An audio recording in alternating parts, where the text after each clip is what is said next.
say I'm bored, but setting up this establishing shot kind of suggests otherwise.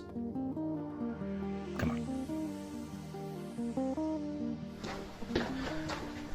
Well, I guess I could look through my VHS collection and see what kind of top 10 lists we can make today.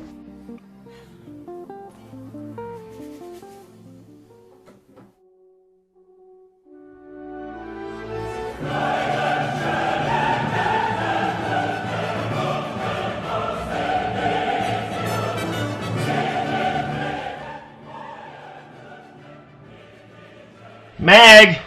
I told you to stop leaving around your LEDs and angelic music.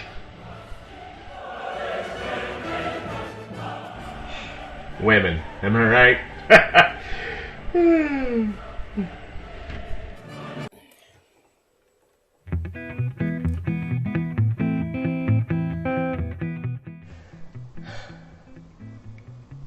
What? Hey, not every YouTuber has a huge stash of movies, okay? I mean, I make do. Hey, I watched The Great Mouse Detective again. This is a classic. Vincent Price, Ratigan's character, one of the greatest villains in history, man. Looking for this?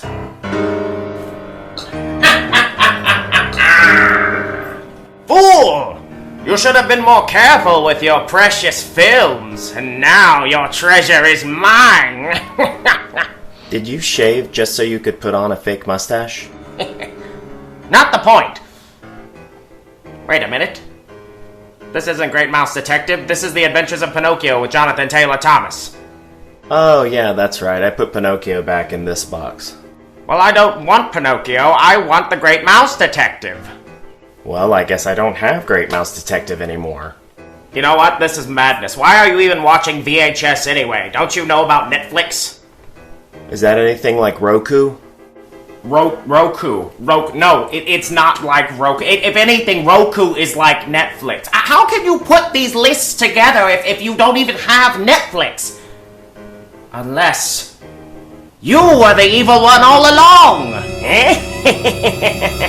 Wait. I'm confused. Am I doing a list about comedic villains or plot twists? I don't know, man. I'm out. This just sort of petered out and ended up going nowhere. So, you know what? I'm done.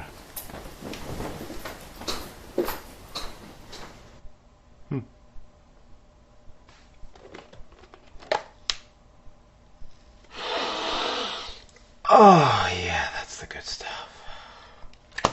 That's the good stuff.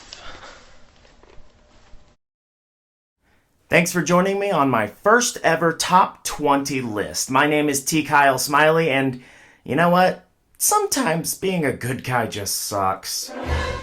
Whether you're expected to save entire cities, or just expected to live the daily grind of life without complaints, trying to be a good person is enough to drive anyone to villainy. But does that mean that the bad guy can't just have a little bit of fun every once in a while? Of course not. If you're gonna be an evil, murderous, vindictive, backstabbing, heartbreaking son of a bitch... Why not do it with some style? Now, do keep in mind that some of these choices might stretch the definition of what it means to be a comedic villain, but I'll explain those when I come to them. So without further ado, let's jump right into the top 20 comedic villains in film.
Kicking off our list is the cocksure antagonist Shooter McGavin, brilliantly brought to life by the frequently villainized Christopher McDonald.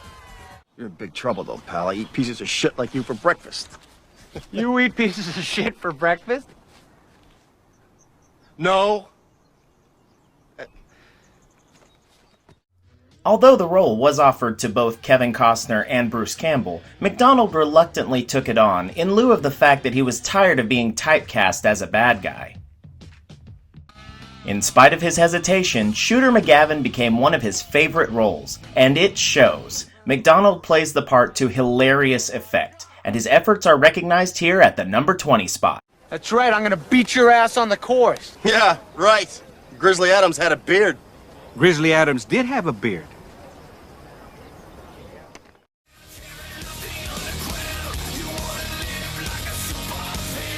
A 1, a 2, a 1, 2, 3, 4. Bum.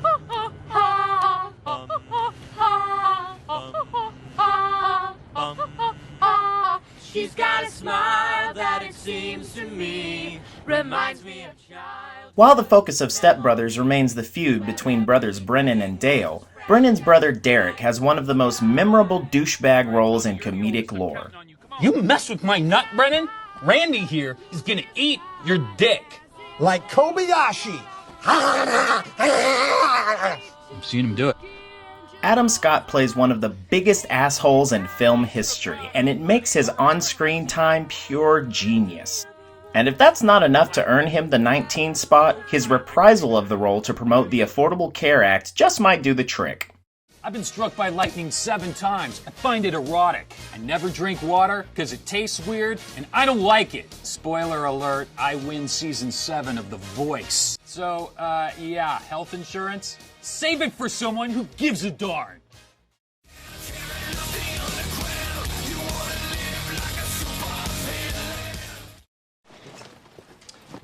Hello, Peter. What's happening? There's really not a lot to say about this one. Gary Cole nails the dreary, self-centered boss character Bill Lumbergh in Office Space. Though his screen time is limited, his character is arguably the most quoted from the film. Oh, and I almost forgot. I'm also gonna need you to go ahead and come in on Sunday, too, okay? We, lost some people this week, and, we need to sort of play catch-up. Thanks. As a corporate goon happy to be at the top of the bottom, Lumbergh lands a memorable addition at number 18. If you could just go ahead and make sure you do that from now on, that would be great.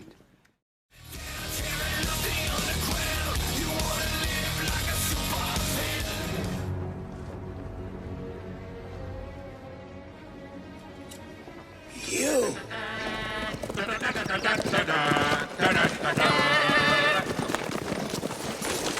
Over that boy, hand. Oh. Hand over that boy. Who demands it? The Sheriff of Rottingham. Despite the fact that one is simply a parody of the other, the antagonists of Prince of Thieves and Men in Tights are a very different pair of film villains. Unlike recent parodies that tend to mock characters by Hell no, I won't marry you. God! simply trying to do horrible impressions of them while failing, Roger Rees took on a whole new approach to the villainous sheriff by dropping the manic, mood-swinging qualities of Rickman's role. I get it!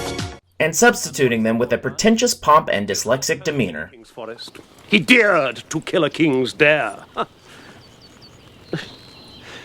Dared to kill a king's deer. But even with all of the deserved critical flack that Prince of Thieves gets, Alan Rickman takes the opportunity to ratchet up the crazy in one of his most memorable and over-the-top performances. And call off Christmas. You, Myram, 10:30 tonight. You, 10:45. And bring a friend. These two bad guys are a sight to behold, and it saddens me to say that while I was editing this video, Roger Rees passed away.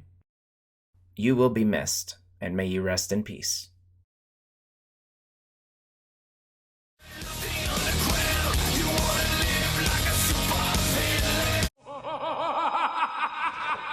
Megamind. Oh, bravo, Metro. Okay, so technically, according to the story's arc, Megamind isn't actually the villain. But this is one of those times I mentioned when we have to stretch the definition a little bit. Of course, that is if Metro Man can withstand the full, concentrated power of the sun. Fire! But yeah, it's not a stretch at all. Will Ferrell's magnanimous makeover as the megalomaniacal master of mischief Megamind was just a bit more impressive to me than his performance as Mugatu in Zoolander. He even gathered the largest collection of superheroes in history, Guinness approved, to promote the film. Megamind's affinity with strange pronunciations has made him one of the most quotable villains on this list, and while I won't go too deeply into it for the sake of time, he is a very layered character, never truly sure if he wants to be the hero or the bad guy. That's why the marble-headed marvel of mental maleficence makes his mark at Mumber Mixteen. Oh, I'm shaking in my custom baby seal leather boots.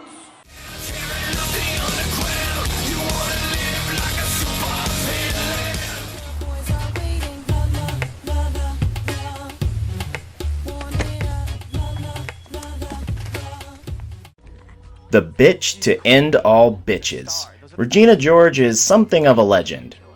Regina George is flawless. She has 2 Fendi purses and a silver Lexus. I hear her hair's insured for $10,000. One time, she punched me in the face. It was awesome. Rachel McAdams takes on a Barbie doll babe of a high school role and is a spot-on match. Amanda Seyfried in her debut role was originally supposed to play Katie, while Lindsay Lohan would take on the role of Regina. But Lohan didn't want people to believe she was really that mean, so she switched to Katie and the role of Regina was taken on by McAdams. The levels of this movie are deeper than the shallow nature of some of the gags and one-liners, and this is helped along in no small part by the extremely well-played manipulative acts of Regina. And Janice was like weirdly jealous of him. Like, if I would blow her off to hang out with Kyle, she'd be like, "Why didn't you call me back?" And I'd be like, "Why are you so obsessed with me?" She was even told to partly model her character after the performance of Alec Baldwin's Blake in Glengarry Glen Ross. Put that coffee down. You think I'm with you?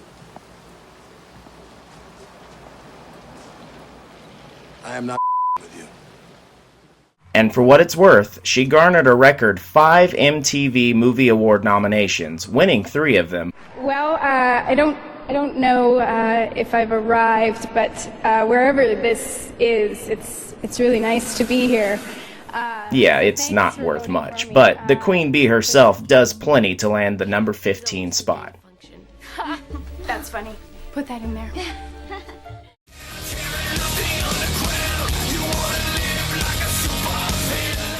Are you aware of the nickname the people of France have given me? That they call you the Junta? Precisely. So here's another one of those moments where we stretch the concept of what it means to be a comedic villain.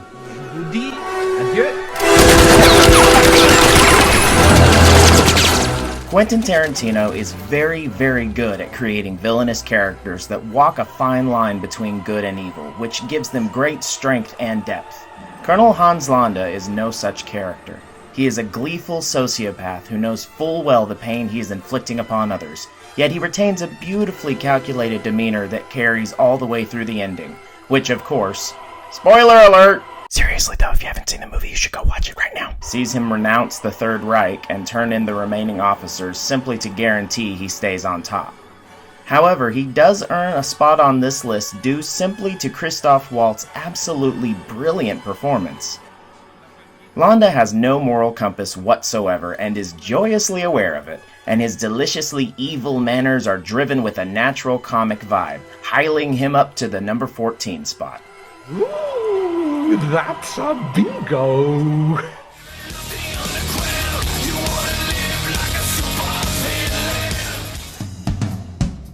Building upon the success of The Lion King, Disney hired director Roger Allers to helm a new dramatic animation based on The Prince and the Pauper.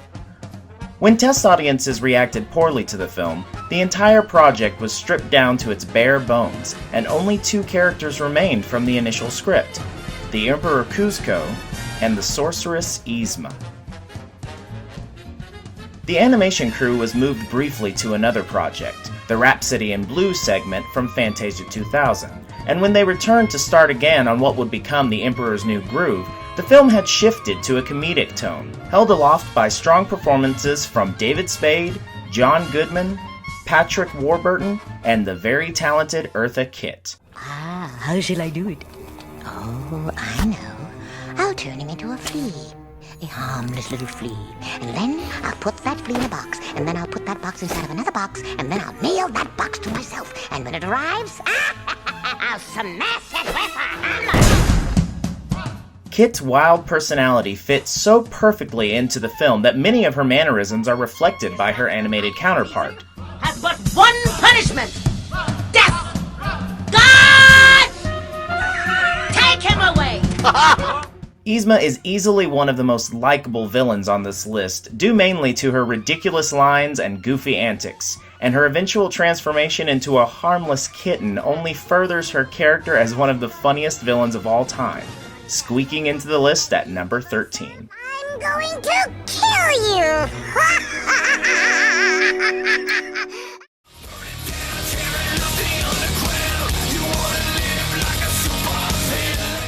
There are a slew of villainous characters to choose from in Reefer Madness the movie musical. There's the seductress Sally, and the raving lunatic Ralph, the often guilt-ridden May, and at the top of the food chain in the evil house of Munchies we have Jack the Gangster. Seeing the funny bits. But the decision for me is easy to make on who deserves to make this list. The Lecturer. Alan Cumming is one of those marvelous actors who is still not extremely well known, and yet consistently plays memorable characters. Yes! I am invincible! The Scottish actor dons an impeccable American accent, and stokes the fire and brimstone to terrify a town into demonizing Marijuana is that drug. A violent narcotic, an unspeakable scourge.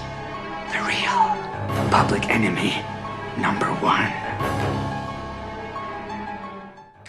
Of course, this was based on actual events and a very real dramatization created in the 1930s with the same name. Paired with deliciously over-the-top songs and an added performance as the devil himself, The Lecturer smokes it down all the way to the number 12 spot. Flowering the good old USA. It's Reefer Madness. Reefer Madness.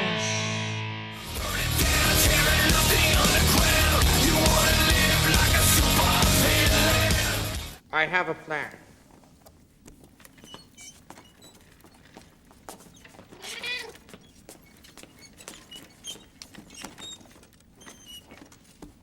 It's called blackmail. Just missing the cut for the top 10 is Mike Myers' sensational Bond spoof Dr. Evil. Myers originally intended to give this character to Jim Carrey, but due to conflicts with Liar Liar, Carrey was unavailable. Shit. And instead of searching for a replacement, Myers took it on himself. As many times as I've considered using the word quotable on this list, the Austin Powers films seem to have invented the concept. How about new, you crazy Dutch bastard? Throw me a frickin' bone here. You know, I have one simple request, and that is to have sharks with frickin' laser beams attached to their heads. His journey between films has seen him attempt world domination multiple times and even serenade his own 8th-size clone, Big Willie style. I God, there must be mini-me, you complete me. He may not know the value of $1 million anymore, but his value to villains everywhere can't be overstated, and he penis rockets himself all the way to the number 11 spot.